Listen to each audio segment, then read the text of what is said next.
Give me your beach house as a wedding gift or I'll lie and say you tried to seduce me," my new son-in-law whispered during the wedding reception.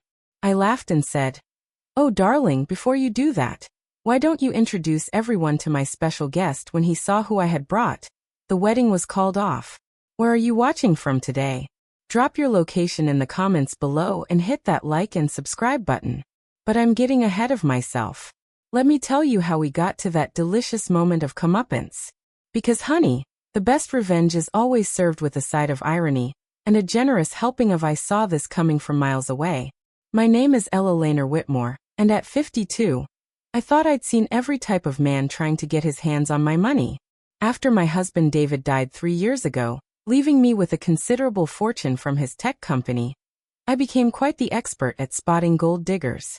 They usually came with obvious tells: too much cologne, eager compliments about my youthful appearance, and an uncanny interest in my financial portfolio during casual conversation. Blake Harrison wasn't like that. Blake was smooth as aged whiskey and twice as intoxicating. When my daughter Sophia brought him home 6 months ago, her eyes shining with that dangerous combination of love and naivety, I felt my maternal instincts kick into high alert. But Blake was clever, too clever. He never asked about money, never complimented my house or my jewelry. Instead, he focused entirely on Sophia, treating her like she was the only woman in the world. He brought me thoughtful gifts, a book by an author I'd mentioned liking, flowers for my garden, homemade cookies from a recipe his grandmother had taught him. When I tried to pay for dinner, he'd politely insist on covering it himself, explaining that his consulting business was doing well, and he believed in taking care of family. It was almost perfect, too perfect. The proposal came 3 months later, right here in my garden during Sophia's birthday party. Blake had asked my permission beforehand, such a gentleman, and had presented a ring that was beautiful, but not ostentatious. Sophia cried happy tears. Our friends applauded, and I found myself clapping along while my brain screamed that something was wrong. But watching Sophia's face that day, seeing her pure joy, I decided to give Blake the benefit of the doubt. Maybe my cynicism was getting the better of me. Maybe I was so used to protecting my fortune that I couldn't recognize genuine love when it was right in front of me. The wedding planning began immediately. Sophia wanted everything perfect, and Blake supported her every extravagant idea.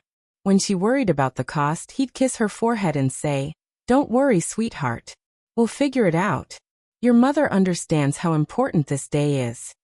And like the loving mother I am, I wrote check after check.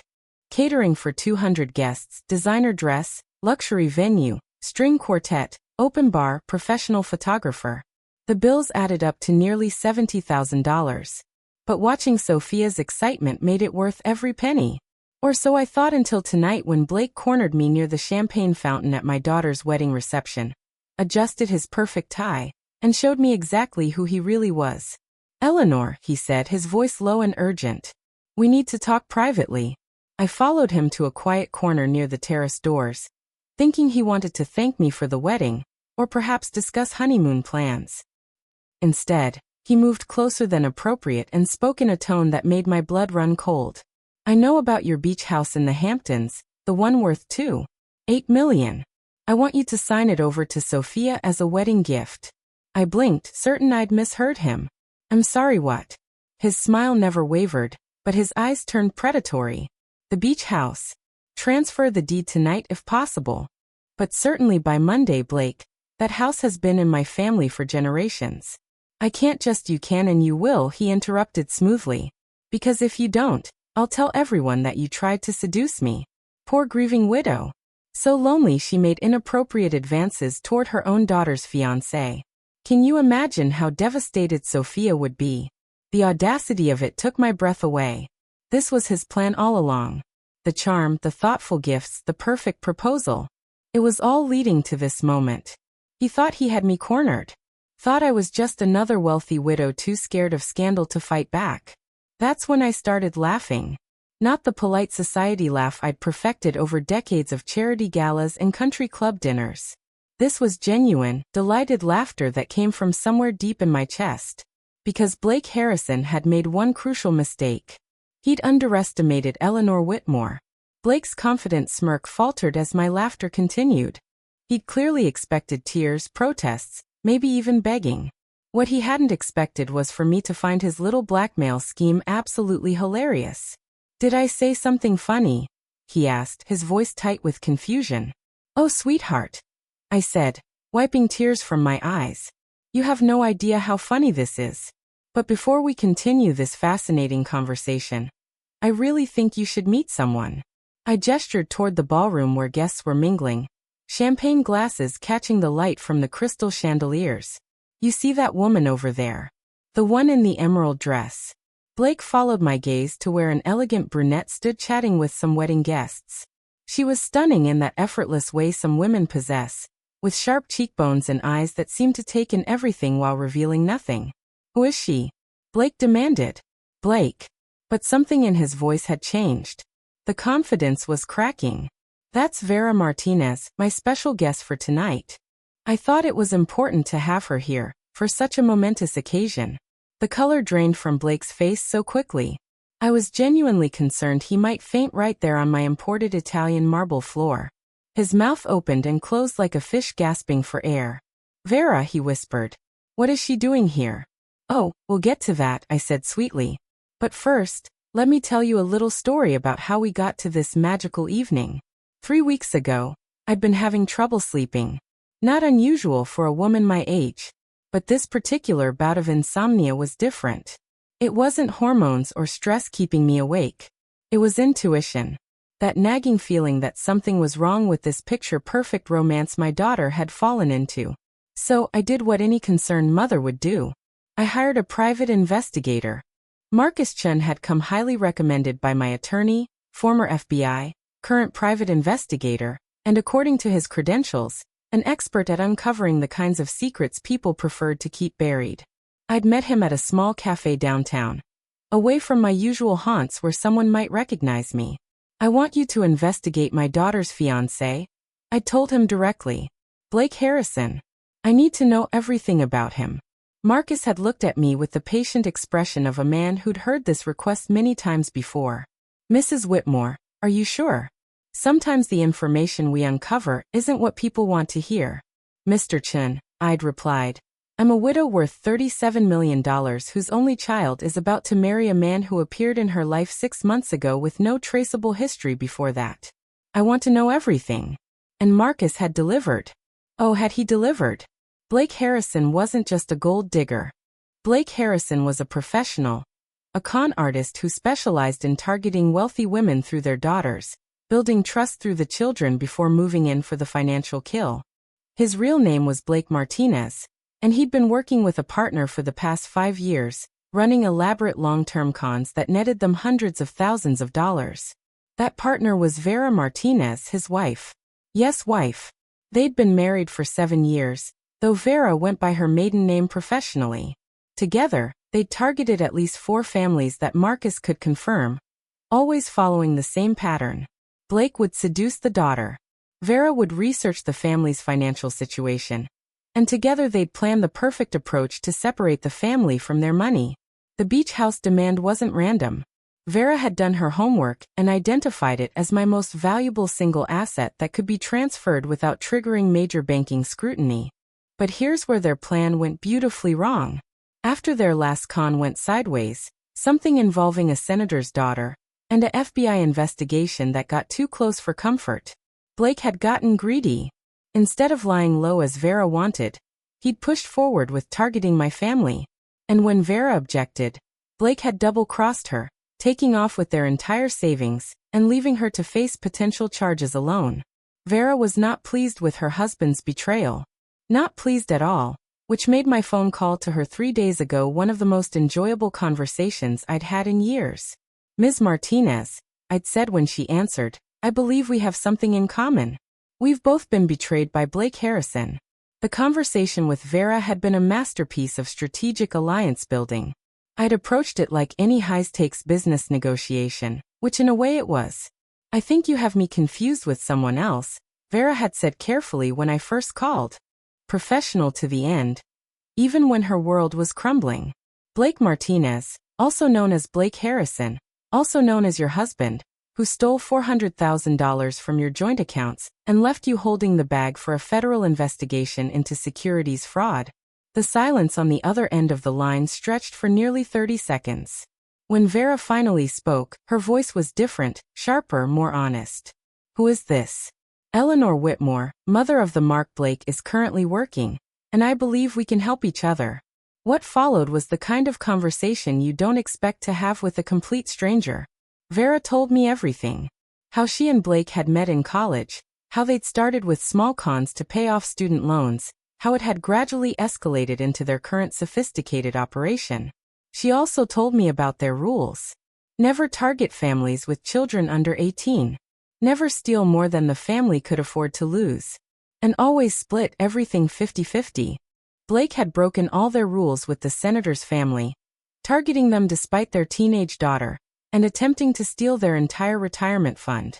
When Vera tried to pull the plug, Blake had cleaned out their accounts and disappeared, leaving her with nothing but a phone number for a lawyer and instructions to figure it out yourself. I've been tracking him for 2 months, she told me. I knew he'd surface eventually.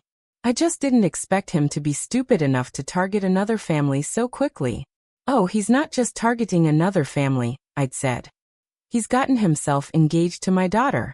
The wedding is in 3 weeks. Another long silence. Then, to my surprise, Vera had started laughing. That idiot. He thinks he can run a marriage con without backup. Does he have any idea how complicated the legal implications are? How many moving pieces there are?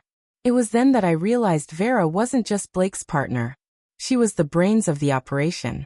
Blake was the charming frontman in front, but Vera was the strategist who made it all work. Here's what I propose, I'd said. You want your money back and revenge on Blake for betraying you. I want to protect my daughter from a man who plans to steal our family fortune. I think we can accomplish both goals. I'm listening. Be my guest at the wedding. When Blake makes his move, and he will make his move, you'll be there to help me expose him for what he really is. And what do I get out of this? I'd smiled even though she couldn't see it. Blake stole $400,000 from you. I'll make sure you get every penny back, plus compensation for your trouble. Consider it a consulting fee. How much? $600,000 cash.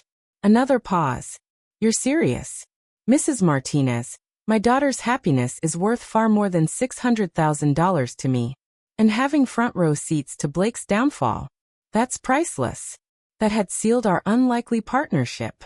Over the next 2 weeks, Vera had provided me with detailed information about Blake's methods, his tells, and his likely timeline for making his demands. She'd also helped me understand exactly how he'd been manipulating Sophia. He's good at making them feel like they're protecting him, Vera had explained during one of our planning sessions. He'll seem vulnerable, maybe mention family financial troubles or a business setback. The target feels like they're helping him through a rough patch, not being conned. Sure enough, when I'd paid closer attention to Blake's interactions with Sophia, I'd noticed the pattern. Little comments about cash flow problems with his consulting business. Mentions of his pride preventing him from accepting help. Sophia had started offering to pay for things without him even asking, exactly as Vera had predicted. But Blake's timeline had accelerated after the bachelor party. According to Vera, that usually meant he was getting nervous about something. Maybe the FBI investigation was heating up. Or maybe he'd spotted something that made him think I was getting suspicious. Whatever the reason, he'd moved his endgame up from after the honeymoon to the wedding night itself, which was fine with me. I preferred having this confrontation on my turf, surrounded by witnesses with Vera ready to provide devastating testimony about his true identity. Now watching Blake's face cycle through shock, fear, and desperate calculation as he stared at his wife across the ballroom, I felt a satisfaction I hadn't experienced since the day I'd successfully negotiated the sale of David's company for 30% above asking price. Vera looks wonderful tonight, don't you think? I said conversationally. That emerald dress really brings out her eyes. Of course, you'd know that better than I would after 7 years of marriage. Blake's head snapped toward me, desperation replacing the predatory confidence he'd worn moments before. Eleanor, I can explain.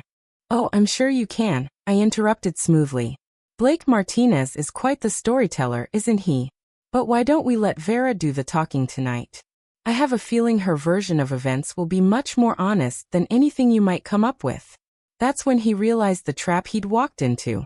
And that's when I knew the real fun was about to begin. Blake's desperation was almost pitiable. Almost. But I'd learned long ago not to feel sorry for people who made their living destroying other families. Eleanor, listen to me, he said, grabbing my arm with just enough pressure to be uncomfortable. You don't understand what you're dealing with.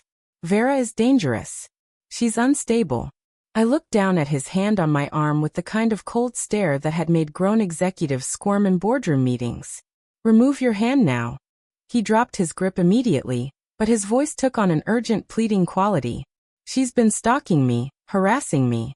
The woman is obsessed because I left her for someone better. Someone better? I raised an eyebrow. You mean my daughter? Who you plan to rob blind? That's not I love Sophia. I really do. This isn't about money. The sheer audacity of the lie was breathtaking. Blake, 20 minutes ago, you demanded I give you a $2.8 million house or you destroy my family with false accusations. Exactly which part of that demonstration of love am I supposed to find touching? Across the ballroom, I could see Sophia laughing with her bridesmaids, radiant in her thousand dress, completely unaware that her new husband was currently trying to extort her mother. My heart ached for the pain she was about to experience. But better a sharp shock now than years of slow financial bleeding. Look, Blake said, shifting tactics again. Maybe I came on too strong with the house thing. I was nervous, new family, wanting to provide for Sophia. We can work something out that's reasonable. Oh, we're definitely going to work something out. I agreed. In fact, why don't we call Sophia over here? I'm sure she'd love to hear your thoughts on what's reasonable. Panic flashed across his face. No, I mean not yet. Let me explain the whole situation first. I'm listening. He ran a hand through his perfectly styled hair, leaving it slightly disheveled. For the first time since I'd met him, Blake looked less than completely polished. Vera and we had a business together. Import-export. Things went bad. She blamed me for some deals that fell through. She's been trying to sabotage my life ever since. Import, export, I repeated flatly. How entrepreneurial. What exactly did you import and export? Art, collectibles, high-end items for wealthy clients. I had to give him credit. The lie was smoothly delivered and plausible enough that someone who hadn't done their research might believe it. Too bad for Blake that I'd done very thorough research. And these wealthy clients, they didn't mind that you were importing stolen artwork, or that your collectibles were actually forgeries created in a warehouse in Newark. The blood drained from Blake's face so quickly. I was genuinely concerned he might collapse right there next to the ice sculpture. His mouth opened and closed soundlessly. Oh yes, I continued pleasantly. Marcus Chun is very thorough. The FBI has quite an extensive file on Martinez art acquisitions. Multiple federal charges pending, including wire fraud, money laundering, and trafficking in stolen property. Fascinating reading, really. Blake's charming mask finally slipped completely, revealing the cold calculation underneath. If you know all that, then you know what Vera is capable of. She's not here to help you, Eleanor. She's here to destroy both of us. Is she? Or is she here to get back the $400,000 you stole from her when you abandoned her to face federal charges alone? She told you about that. She told me about everything. Blake, every con you've run together for the past 5 years, every family you've targeted, every life you've ruined for profit. I watched him process this information. Seeing the moment he realized his situation was far worse than he'd initially understood. This wasn't just about blackmail anymore. This was about his entire criminal enterprise being exposed in front of 200 witnesses. What do you want? He asked finally, his voice barely above a whisper. What do I want? I smiled, and from his expression, it wasn't a particularly pleasant sight. I want you to stay exactly where you are, while I go collect my daughter and her new husband for a little family meeting. Eleanor, wait. But I was already walking away, leaving Blake standing alone by the terrace doors with the dawning realization that he'd badly underestimated his mark. As I crossed the ballroom, I caught Vera's eye and gave her a small nod. She excused herself from her conversation. and began moving toward the small private room I'd reserved for family photos. It was time for the main event. Sophia was glowing as I approached her group of friends, her face flushed with happiness and champagne. She looked so beautiful, so innocent, that for a moment I questioned whether I was doing the right thing. Wouldn't it be kinder to let her live in ignorance a little longer? But then I remembered the files Marcus had shown me. The other families Blake and Vera had destroyed. The senator's daughter who'd had a nervous breakdown when she learned the truth about her fiancé. The widow in Colorado who'd lost her entire retirement fund and now worked as a grocery store cashier at age 73. No, Sophia deserved the truth, no matter how much it hurt.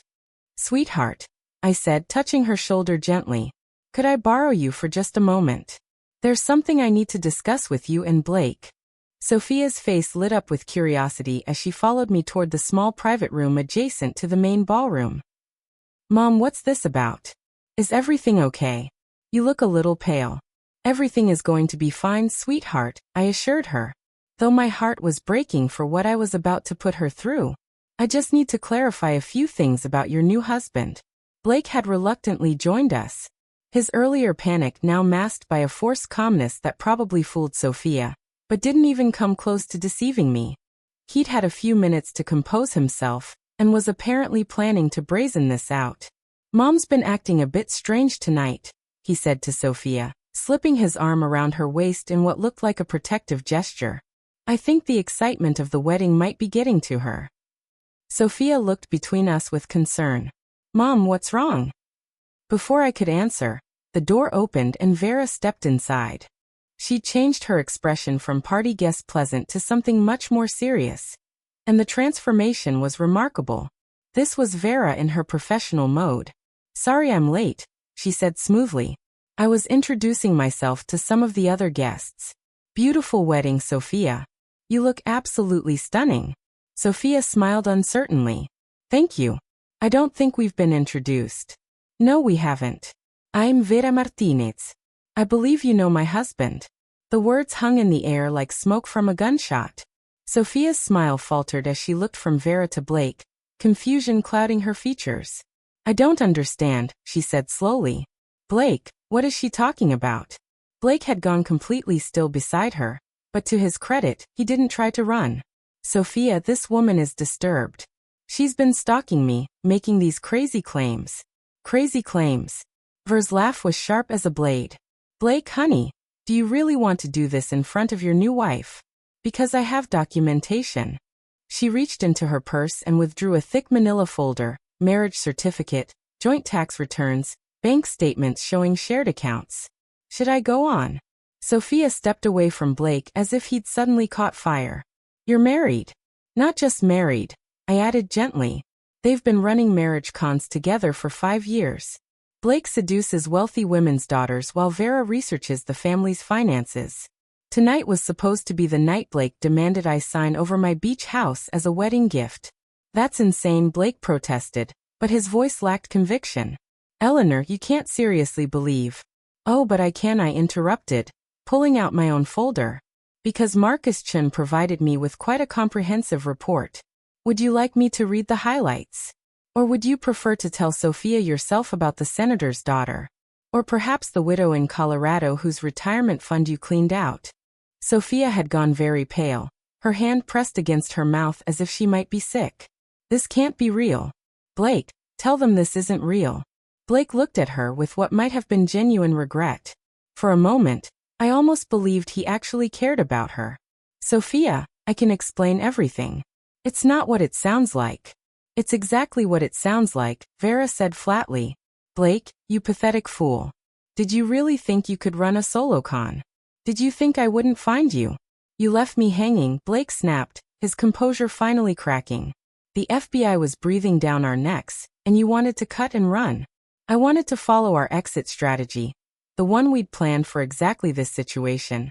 But you got greedy and thought you could steal our entire nest egg and disappear." Sophia made a small, broken sound that cut through me like a knife. "Oh God. Oh God, this is really happening." I moved to her side and gently guided her to a chair. "Sweetheart, I'm so sorry.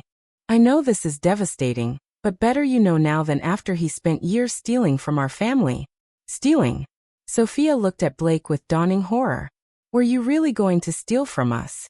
Blake's mask slipped completely then, revealing the cold mercenary underneath. Your mother has $37 million, Sophia. The beach house alone is worth nearly $3 million. She'd never even miss it. The casual admission of his intent hit Sophia like a physical blow. She doubled over slightly, and I feared she might actually vomit. You never loved me, she whispered. This whole time, you were just using me. For the first time since I'd known him, Blake seemed at a loss for words. He looked at Sophia's devastated face, and something flickered across his features. Guilt maybe, or regret. Sophia, he started, but she held up a hand to stop him. Don't. Just don't. She stood on shaky legs, her wedding dress rustling around her.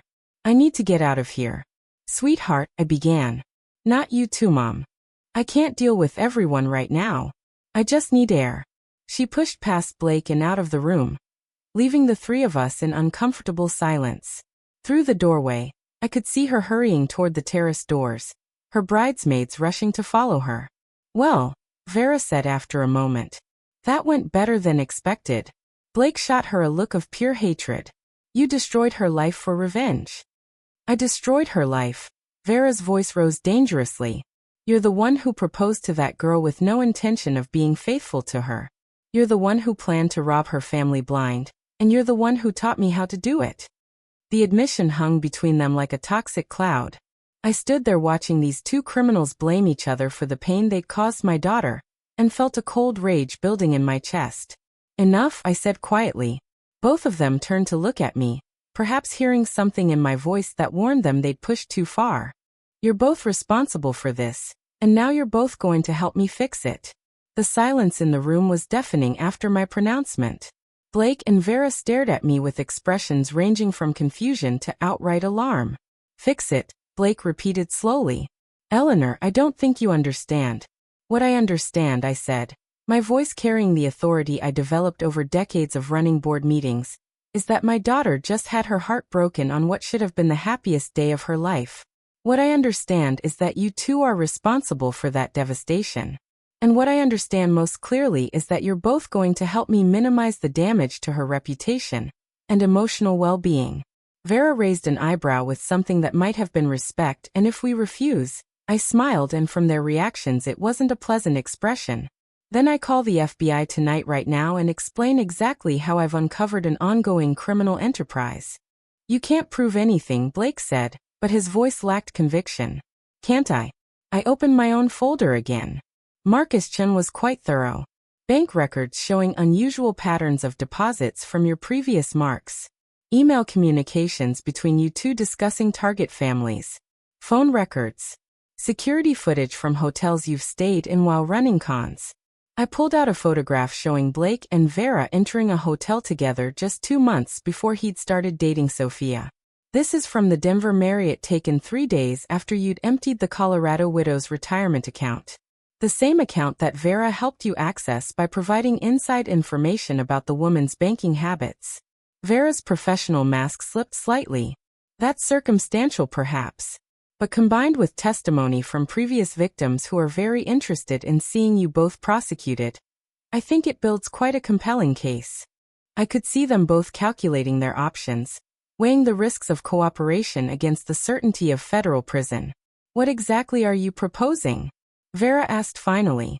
Damage control. Sophia is going to have to face 200 wedding guests and explain why her marriage is over before the cake is even cut. The gossip will follow her for years unless we manage this carefully. I moved to the window overlooking the terrace where I could see Sophia sitting on a stone bench, surrounded by her bridesmaids still in shock.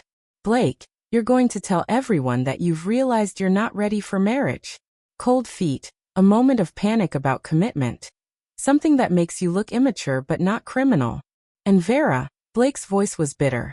Vera is going to be the concerned friend who helped you realize you were making a mistake. She'll corroborate your story about having doubts. Vera Lafdarshli. You want me to help protect his reputation after what he did to me. I want you to help protect my daughter's reputation. I corrected. Blake's reputation is irrelevant to me. But if Sophia has to face questions about being married to a con artist, The humiliation will destroy her. I turned back to face them both. In exchange for your cooperation, I'll make sure the FBI investigation focuses on your previous crimes rather than this attempted con.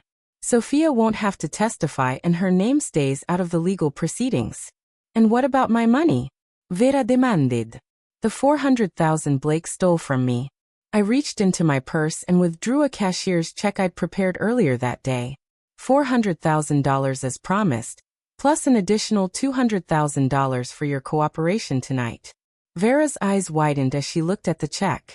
You're serious completely, Blake. In exchange for your cooperation, I won't press charges for attempted extortion regarding the beach house. You'll walk away from this with your freedom, which is more than you deserve. Blake was staring at me with something approaching awe. You planned all of this, every detail. Blake, I've been planning hostile takeovers and complex business negotiations for 30 years. Did you really think I couldn't handle one amateur con artist and his disgruntled partner? Before either of them could respond, there was a soft knock on the door. My event coordinator, Patricia, peeked her head inside. Mrs. Whitmore, I'm sorry to interrupt, but the guests are asking about the cake-cutting ceremony. And some people are wondering about the bride. Tell them we'll make an announcement in 5 minutes, I said. Family emergency that needs to be addressed. Patricia nodded and closed the door, leaving us alone again. 5 minutes, I said to Blake and Vera. That's how long you have to decide whether you want to cooperate with my plan, or explain yourselves to federal agents. Blake looked at Vera, then back at me. The calculation in his eyes was almost visible as he weighed prison time against public embarrassment. If I do this, he said slowly, I want guarantees in writing that you won't pursue legal action. Done, Vera. She was still staring at the check in her hands. This is really $600,000. It is, and all you have to do is spend 15 minutes playing a role you're undoubtedly qualified for. The concerned friend trying to help someone make the right decision. Vera looked at Blake with undisguised contempt. After 7 years of partnership, this is how it ends. With me helping you save face in front of your latest Mark's family. Vera, fine, she said, cutting him off. But Blake, after tonight we're done. Finished. If I ever see you again, I'll turn you in myself. Blake nodded, the defeat clear in his posture. Understood. I felt a moment of satisfaction at their capitulation. But it was quickly overshadowed by concern for Sophia. The hardest part was still ahead. Helping my daughter pick up the pieces of her shattered dreams. Excellent. Now let's go face the music. And remember, you're both devastated by Blake's last-minute realization that he's not ready for marriage. This is a tragedy of poor timing, not criminal intent.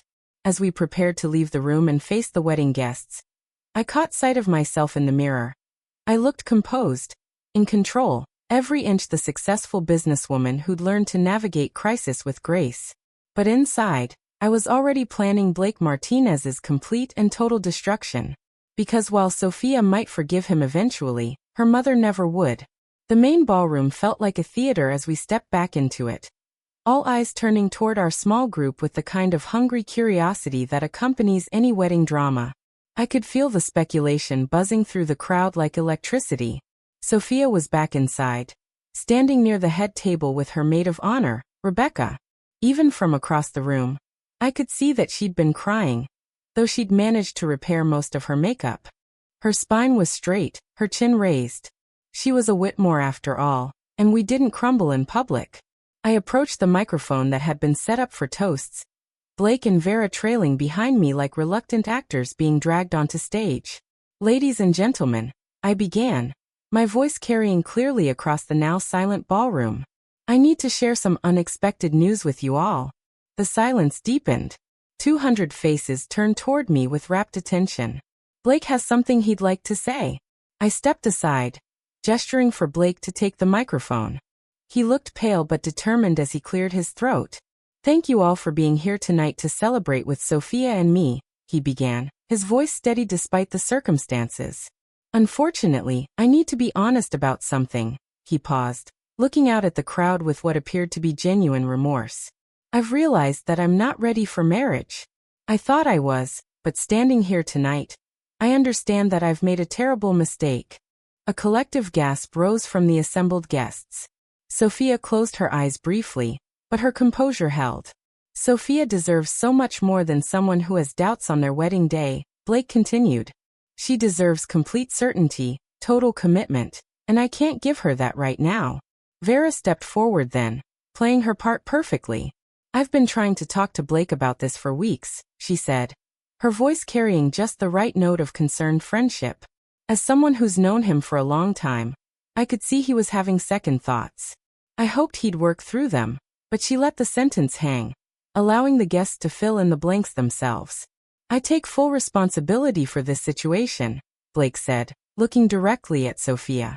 This has nothing to do with you, Sophia. You're perfect. I'm the one who's not ready for this level of commitment. It was a masterful performance, I had to admit. Blake managed to sound sincere, regretful, and mature all at once. If I didn't know the truth, I might have felt sorry for him. The murmuring from the crowd grew louder as people processed this information. I could hear fragments of conversation. Cold feet. Better now than later. Poor Sophia.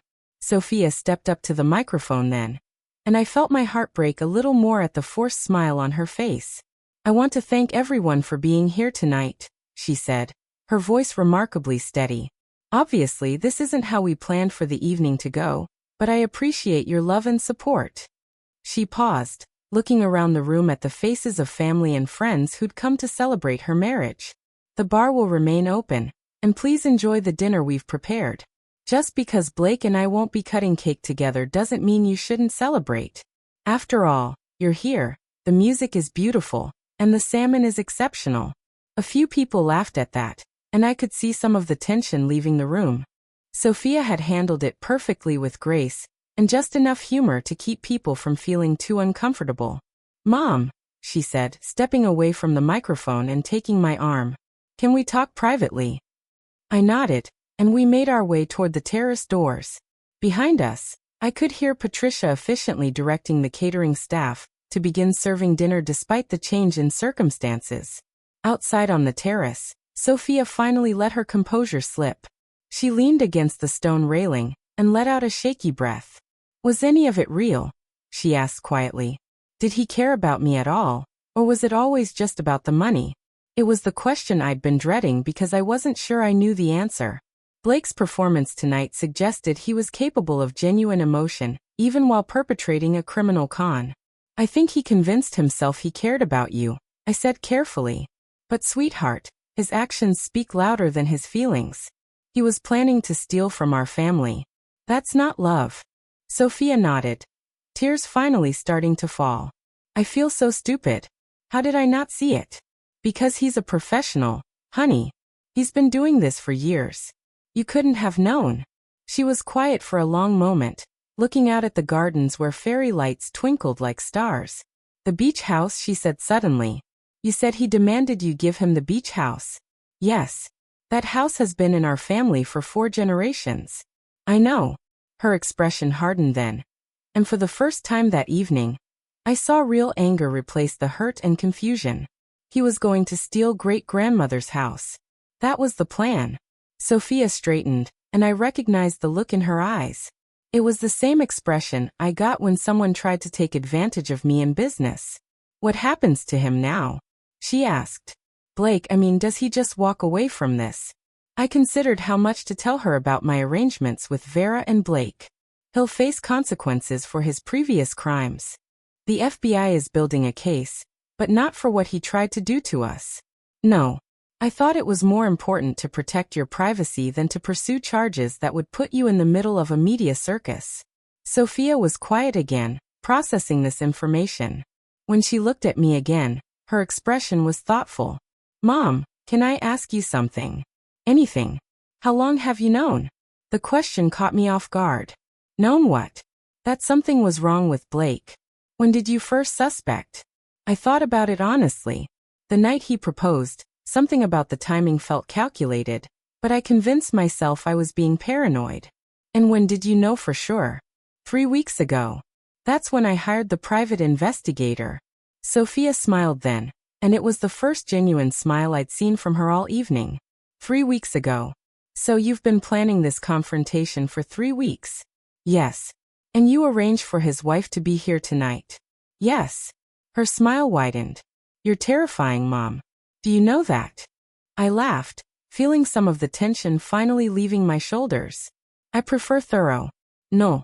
Definitely terrifying. Remind me never to cross you.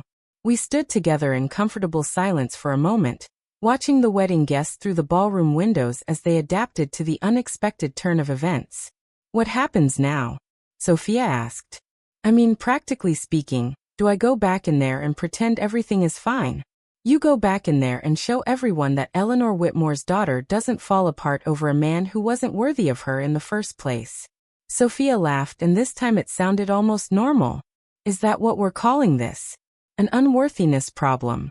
Sweetheart, any man who tries to extort your mother on your wedding day has serious unworthiness issues. She was quiet for another moment. Then I want to know what happens to him, to both of them. I want to know that there are consequences. I looked at my daughter, strong, intelligent, and angry in all the right ways, and made a decision. Then, let me tell you about the rest of my plan. The rest of your plan? Sophia's eyebrows rose. Mother, what exactly have you been plotting? I glanced around the terrace to make sure we were truly alone, then moved closer to my daughter. Blake and Vera think they're walking away from this with a slap on the wrist. They're wrong. I'm listening. The cashier's check I gave Vera tonight, it's perfectly legitimate, drawn on one of my accounts. But what she doesn't know is that Marcus Chen has been tracking every financial move Blake has made for the past month. We know exactly where he hid the money he stole from her. Sophia's eyes lit up with understanding. You're using her as bait. Vera thinks she's getting $600,000 for one night's performance. What she's actually doing is accepting payment from a crime victim to participate in exposing an ongoing criminal enterprise. The FBI will view her cooperation tonight as evidence that she's willing to testify against Blake in exchange for immunity. And Blake, I smiled, feeling the satisfaction of a plan coming together. Blake thinks he's escaping legal consequences by agreeing to the cold feet story. What he doesn't realize is that by admitting he wasn't ready for marriage in front of 200 witnesses, he's provided perfect cover for annulling the marriage on grounds of fraud. But we haven't actually gotten married, Sophia pointed out. The ceremony ended before you did get married. Father Martinez completed the legal portions before Blake's little crisis of conscience. In the eyes of the law, you're Mrs. Blake Harrison. Sophia's face went pale. Oh God. I'm married to him temporarily. The annulment papers are already prepared. Marcus' investigation provides clear evidence that Blake entered into the marriage with fraudulent intent, specifically to gain access to family assets. The marriage will be declared void, as if it never happened. How is that possible? How did you prepare annulment papers before tonight? I gave her a look that I hoped conveyed both maternal love and complete ruthlessness. Sweetheart, I've been preparing for this evening for 3 weeks. Did you think I'd leave anything to chance? Sophia stared at me for a long moment. You knew this would happen. You knew Blake would try to extort you tonight. Ver provided very detailed information about Blake's methods. The timeline was always going to accelerate around the wedding. I just made sure I was ready for it. And if he hadn't taken the bait, if he'd actually gone through with the marriage without trying to steal anything, then I'd have found another way to expose him. But Sophia, men like Blake can't help themselves. The moment they think they have access to significant money, they get greedy. She was quiet for several minutes, processing everything I'd told her. When she finally spoke, her voice was thoughtful. What happens to the money? The $400,000 Blake stole from Vera. That's the beautiful part. Blake hid it in an account in the Cayman Islands, thinking that would make it untraceable. But international financial tracking has come a long way in recent years. Marcus was able to locate the account and provide the information to federal authorities. So Vera gets her money back. Ver gets the $600,000 I gave her tonight, plus the $400,000 the FBI will recover from Blake's hidden accounts. Blake, meanwhile, loses everything. Sophia smiled, and there was something fierce in her expression that reminded me strongly of myself at her age. What about the other families he's hurt? Do they get their money back, too? Some of it. The government will seize all of Blake and Vera's assets as proceeds from criminal activity. Restitution will be distributed to verified victims, including the senator's daughter and the widow in Colorado. Especially them. Marcus has been in contact with all the previous victims. They're very eager to see justice done. We stood together in the cool evening air, both of us contemplating the web of consequences that would soon entangle Blake and Vera.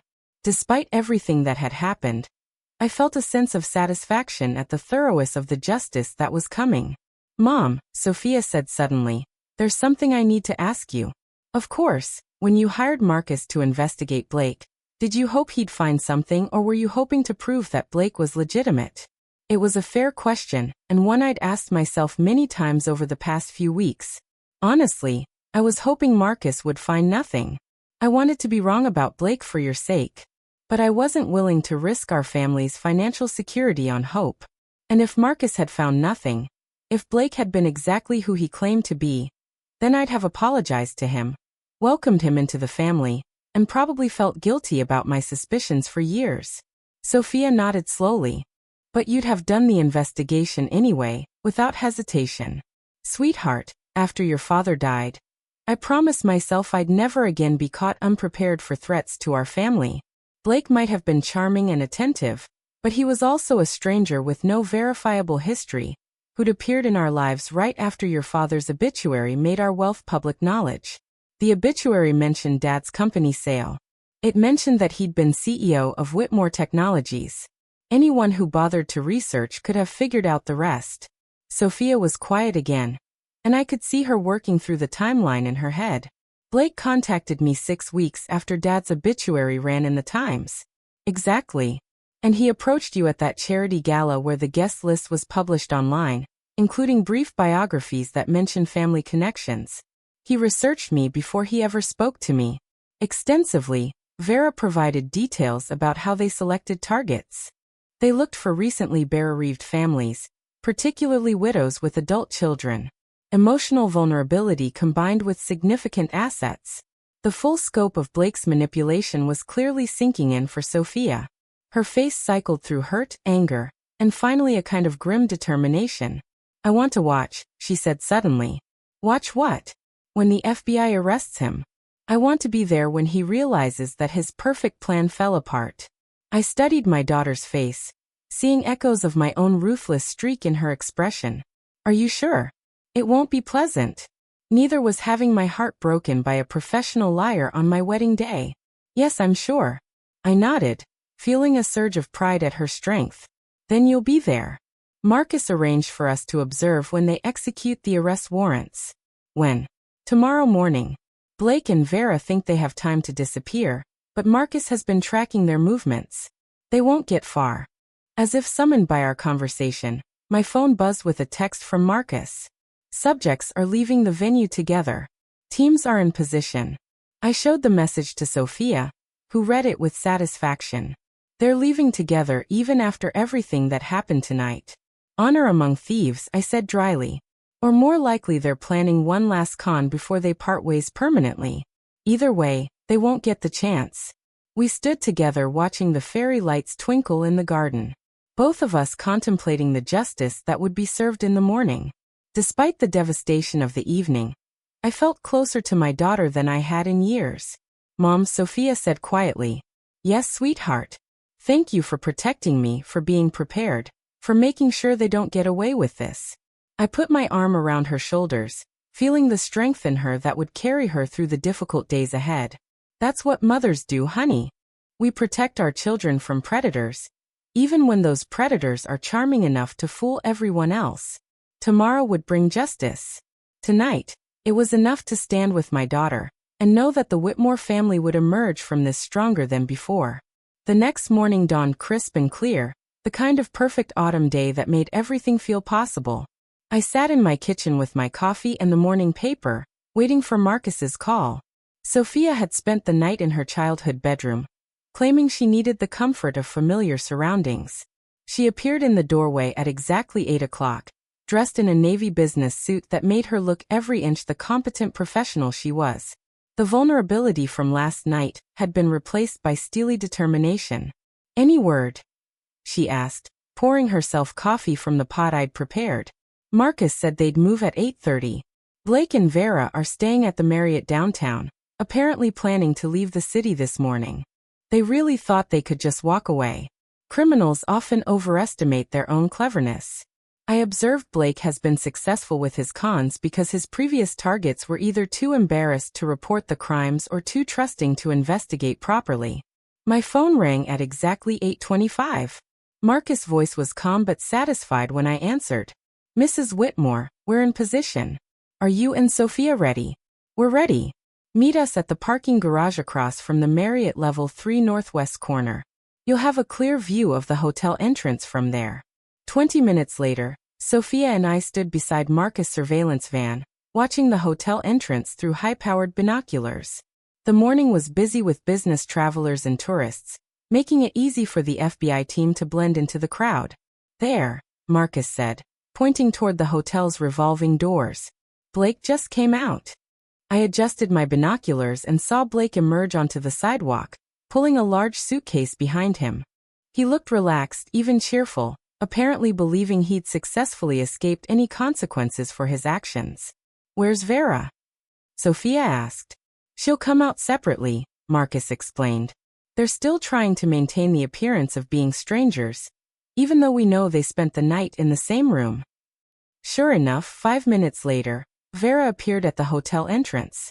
She looked around carefully before stepping onto the sidewalk, clearly more paranoid than Blake about potential surveillance. Now, Marcus said into his radio, what happened next was like watching a perfectly choreographed dance. FBI agents emerged from parked cars, stepped out of storefronts, and materialized from what had seemed like random pedestrian traffic. Within seconds, Blake and Vera were surrounded. Through my binoculars, I could see Blake's face cycle through confusion, recognition, and finally panic as he realized what was happening. He turned toward Vera, his mouth moving rapidly, probably trying to coordinate their stories or blame her for their exposure. Vera, meanwhile, was arguing with the agents, gesturing emphatically and pointing at Blake. Even from our distance, her body language suggested she was trying to distance herself from him. She's probably claiming she was coerced, Marcus observed. Standard operating procedure when partnerships fall apart. Will it work? Sophia asked. Not with the evidence we've compiled. Vera was an equal partner in their previous cons. The fact that Blake betrayed her doesn't erase her own criminal history. We watched as both Blake and Vera were handcuffed and placed in separate FBI vehicles. Blake kept turning his head, searching the crowd as if he might spot whoever had exposed him. For a moment, his gaze seemed to land directly on our vantage point, though I knew he couldn't possibly see us through the van's tinted windows. And that's that, Marcus said with satisfaction. Blake Martinez and Vera Martinez are officially in federal custody. Sophia lowered her binoculars and turned to me with the expression I couldn't quite read. How do you feel? Relieved, I answered honestly. Justice doesn't always come this quickly or this completely. We got lucky. Lucky. Sophia laughed. Mom, luck had nothing to do with this. You orchestrated every detail. She was right, of course, but I'd learned long ago not to gloat over victories, even when they were thoroughly deserved. What happens now? Sophia asked Marcus. Now they're processed, formally charged, and eventually they'll face trial. With the evidence we've compiled, plea bargains are likely. Blake's looking at 5 to 10 years. Vera probably 3 to 5 if she cooperates fully. And the money? The FBI will recover what they can from hidden accounts and seized assets. Restitution will go to verified victims with priority given to families who lost the most. I thought about the widow in Colorado who was working as a grocery store clerk at 73, and the senator's daughter, who'd had a nervous breakdown. At least they'd get some measure of justice, even if it couldn't fully repair the damage Blake and Vera had done to their lives. There's one more thing, Marcus said, pulling out a manila envelope. The final piece of evidence we recovered last night. He handed me a photograph showing Blake and Vera in what appeared to be an intimate conversation outside a jewelry store. The timestamp showed it was taken the day before Blake had proposed to Sophia. They were planning the engagement ring purchase together, Marcus explained. Vera helped him select a ring that would be impressive enough to convince Sophia he was serious, but inexpensive enough that it wouldn't significantly impact their operating budget. Sophia took the photograph and stared at it for a long moment. Even the proposal was fake. Even that. I'm sorry, Marcus said gently. I know this is difficult. Actually, Sophia said, surprising us both. It's not. It's liberating.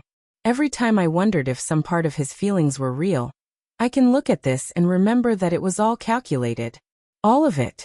She handed the photograph back to Marcus with steady hands. Thank you for everything, for protecting us, and for making sure they can't do this to anyone else. As we drove home, Sophia was unusually quiet. I let her process everything in her own time, knowing that the full emotional impact of Blake's betrayal would take time to absorb. Mom, she said as we pulled into our driveway, I have a confession to make. Oh, part of me is impressed. By you I mean the way you handled all of this. You outmaneuvered two professional criminals without breaking a sweat. I parked the car and turned to look at her. And the other part is slightly terrified that my mother is apparently capable of orchestrating elaborate countercons and FBI stings like some kind of white-collar vigilante. I laughed, feeling genuinely amused for the first time in weeks. Sweetheart, I prefer to think of myself as someone who protects her family by any means necessary. That's exactly what terrifies me.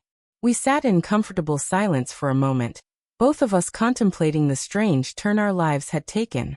What now? Sophia asked. I mean, for me, do I go back to work on Monday and pretend this weekend never happened?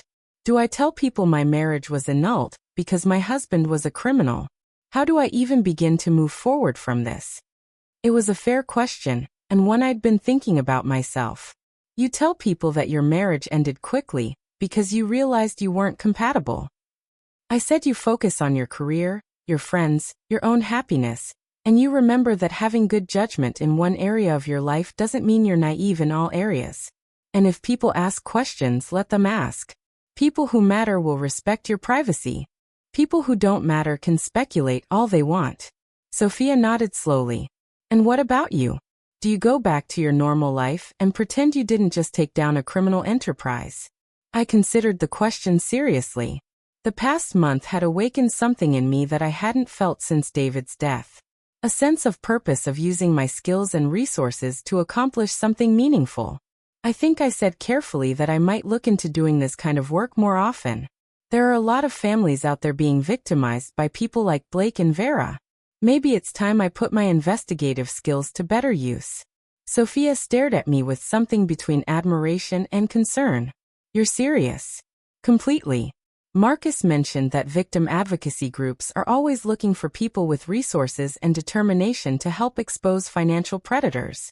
It seems like a good way to honor your father's memory. By becoming some kind of vigilante widow. By using the advantages I have, money, connections, investigative skills to protect people who don't have those resources. Sophia was quiet for a long moment. When she finally spoke, her voice was thoughtful. In that case, I have one request. Anything. Next time you're planning to take down criminals who are targeting our family, maybe give me a little more advance warning.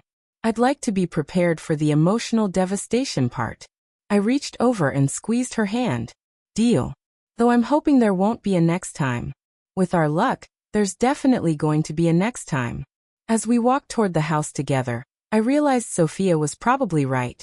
But for the first time since David's death, the prospect of facing future challenges didn't feel overwhelming. It felt like an opportunity. 6 months later, I stood in the courthouse watching Blake Martinez. He'd reverted to his legal name after his arrest, receive his sentence, 7 years in federal prison with the possibility of parole in 5. Vera had testified against him in exchange for a reduced sentence of 3 years, though their partnership was clearly over forever. Sophia had chosen not to attend the sentencing, saying she'd already spent enough emotional energy on Blake and preferred to focus on moving forward. I respected her decision, but I'd needed to see this through to the end. As Blake was led away in handcuffs, he turned and looked directly at me. For a moment, our eyes met across the courtroom. I saw recognition there, and something that might have been respect, though I couldn't be sure. Outside the courthouse, Marcus Chen was waiting for me with a smile and a new case file. Mrs. Whitmore, he said, falling into step beside me as we walked toward my car. I have something that might interest you. Another financial predator. A particularly nasty one. He's targeting elderly widowers through online dating sites, convincing them to invest their retirement savings in fake cryptocurrency ventures. I took the file and glanced through the preliminary information. The pattern was familiar. Careful research into victims' finances, elaborate emotional manipulation, sophisticated technical deception designed to part vulnerable people from their money. How many victims so far? 14 that we can confirm. Total losses approaching $2 million. I thought about those 14 families probably feeling the same devastation and betrayal that we'd experienced with Blake. The difference was most of them didn't have the resources to fight back effectively. What's your recommendation? He's getting overconfident, making mistakes. I think we can set up a sting operation using a fictional victim that will expose the entire operation. I smiled, feeling the familiar surge of anticipation that had become my new normal. Set it up. But Marcus, this time I want to be the bait myself. Mrs. Whitmore, that's potentially dangerous. So was confronting Blake and Vera at Sophia's wedding, but it worked out rather well, don't you think? Marcus laughed and shook his head. You're becoming quite the adrenaline junkie, Mrs. Whitmore. I prefer justice enthusiast, I corrected. And call me Eleanor. After 6 successful cases together, I think we can dispense with the formalities. Over the past 6 months, Marcus and I had developed an effective partnership. My resources and business experience, combined with his investigative skills and law enforcement connections, had proven remarkably successful at exposing financial predators. We'd helped recover nearly $4 million for victims and seen 8 criminals sentenced to significant prison terms. The victim advocacy organization had been thrilled to have someone with my particular skill set volunteer for their cause. Turns out there weren't many people willing and able to fund elaborate countercons and sting operations designed to protect vulnerable populations. How's Sophia adjusting? Marcus asked as we reached my car. Remarkably well. She's been seeing someone new. A marine biologist who studies coral reef preservation. Very passionate about environmental protection. Completely uninterested in my financial portfolio, and thoroughly vetted by yours truly. You ran a background check on your daughter's new boyfriend. Naturally, though, I was much more discreet about it this time. Sophia doesn't need to know that Dr. James Patterson has an exemplary credit rating and has never been married to a professional criminal. Marcus shook his head with amusement. You're incurable. I'm thorough. And after the Blake situation, Sophia appreciates my thoroughness, even if she doesn't always want to know the details. We stood beside my car for a moment, both of us looking back at the courthouse where justice had finally been served for Blake's victims. You know, Marcus said thoughtfully, when I first met you 6 months ago, I thought you were just another wealthy woman who was paranoid about her money. And now I think you're a wealthy woman with excellent instincts and a talent for strategic thinking that would be wasted on anyone less deserving than financial criminals. I laughed, genuinely pleased by the compliment. High praise from a former FBI agent. Well-deserved praise from someone who's watched you work. As I drove home, I reflected on how much my life had changed since that awful night at Sophia's wedding. I discovered a purpose I hadn't known I was missing, developed skills I hadn't realized I possessed, and found a way to honor David's memory that felt meaningful. My phone rang as I pulled into my driveway. Sophia's name appeared on the display. Suatfart. Mom, are you busy tonight? James is cooking dinner for us, and we'd love to have you join us. That sounds wonderful. Should I bring anything? Just yourself. And maybe try not to interrogate him about his financial history during appetizers. Sophia, I would never. You asked him about his student loan debt the first time you met him. That was just making conversation. You asked him for his credit score. I was being friendly. Sophia's laughter carried clearly through the phone. Promise me you'll behave tonight. I promised to be the picture of maternal restraint. That's not the same thing as promising to behave. It's the best offer you're going to get. As I ended the call, I realized I was genuinely looking forward to the evening. Sophia seemed happy for the first time since before Blake, and I was cautiously optimistic about James. My background check had revealed him to be exactly what he appeared, a dedicated scientist with a passion for ocean conservation and no hidden agendas, But I'd keep monitoring the situation, of course, because that's what mothers do. We protect our children from predators, and we make sure the good ones are worthy of them. Later that evening, sitting around James' dinner table, listening to him enthusiastically explain his research on coral bleaching prevention, I caught Sophia's eye and smiled. She looked content in a way she hadn't during her entire relationship with Blake, relaxed, genuine herself. "Mom," she said during a lull in conversation, "James has something to ask you." I turned to the young man with what I hoped was an encouraging expression, though Sophia's sudden nervousness suggested my smile might have been more intimidating than intended. "Mrs. Whitmore," James said, clearly steeling himself for something, "I wanted to ask your permission to propose to Sophia." The words hung in the air for a moment while I processed them. My first instinct was to demand to see his financial records, his family history, and references from everyone he'd ever known. My second instinct was to have Marcus run a deeper background check immediately. But looking at Sophia's face, hopeful, happy, and slightly apprehensive about my reaction, I realized what my response should be. "James," I said carefully, "I appreciate you asking my permission. But the only person whose permission you need is Sophia's. She's a grown woman capable of making her own decisions about her life." He looked slightly confused, as if this wasn't the response he'd expected. "However," I continued, and Sophia rolled her eyes, clearly anticipating what was coming. "I do have one condition." "Anything," James said earnestly. "No beach house requests on the wedding night." The reference went completely over James's head, but Sophia burst into laughter. "Mom, you're terrible. I'm practical. I corrected. And James, if you make my daughter as happy as she looks right now, you'll have my complete support." As the evening wound down and I prepared to leave, Sophia walked me to my car. "Thank you," she said, "for giving James a chance. And for not running a full FBI background check this time." "Who says I didn't run a background check?" "Oh my God, Mom, relax. He's clean, exemplary credit, no criminal history, and his references describe him as boringly honest. In my book, boring honesty is exactly what you deserve." Sophia hugged me tightly. "I love you even when you're completely impossible." "I love you too, sweetheart.